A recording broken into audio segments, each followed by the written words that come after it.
Welcome back to Lamar Entertainment, and this is another video covering Exit Mundi.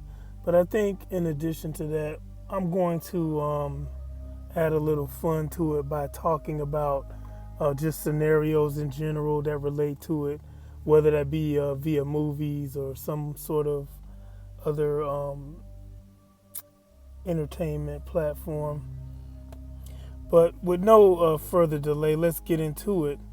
One of the scenarios is called Humdy Dum. And it's basically, it reminded me of, and the reason I'm going to do it like this, it reminded me of the movie The Crazies. A lot of people are familiar with the 2010 or 2010 remake, but it was originally made by the great and the unfortunately dead George A. Romero, who also gave us, along with John Russo, the modern iteration of the zombie.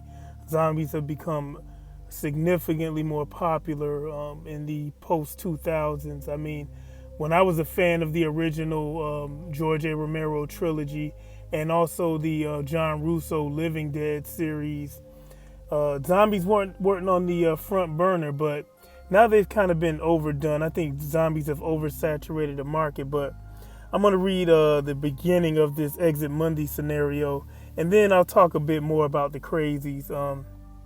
Is humanity going insane? Although it seems to be weird, although it seems too weird to be true, there are some quite serious clues that the civilized world will one day fade out in mass insanity. Just picture it, a world full of nutcases. I mean, we kind of already have that on the nutcases. On the streets, you'll see people flapping their arms and shouting their airplanes.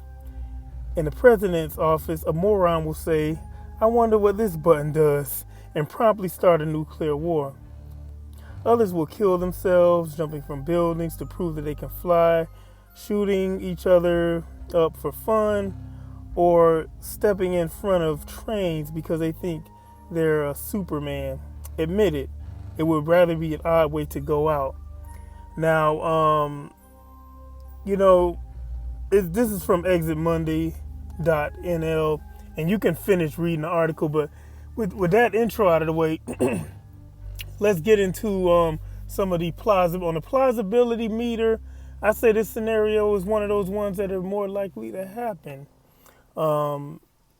Apparently there are chemicals that can produce hallucination, and I'm pretty sure other chemicals that could cause at least temporary insanity.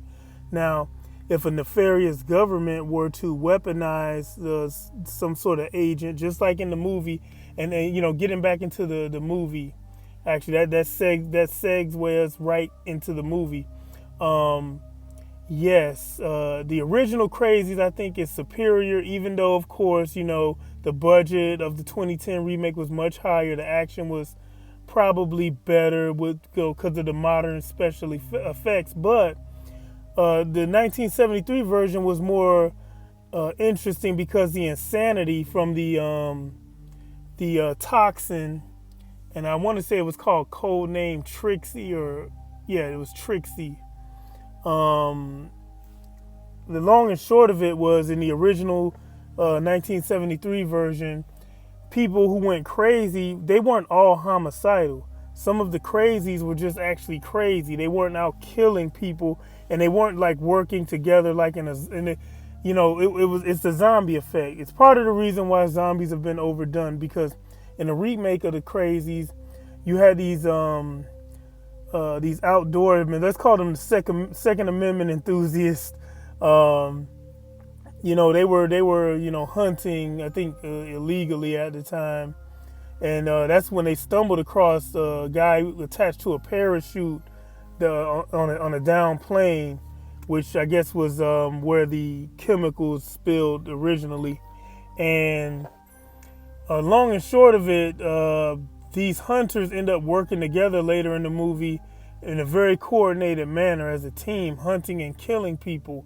But again, in a scenario like the Crazies, if it were to really take place and people were to go crazy, everybody wouldn't be homicidal.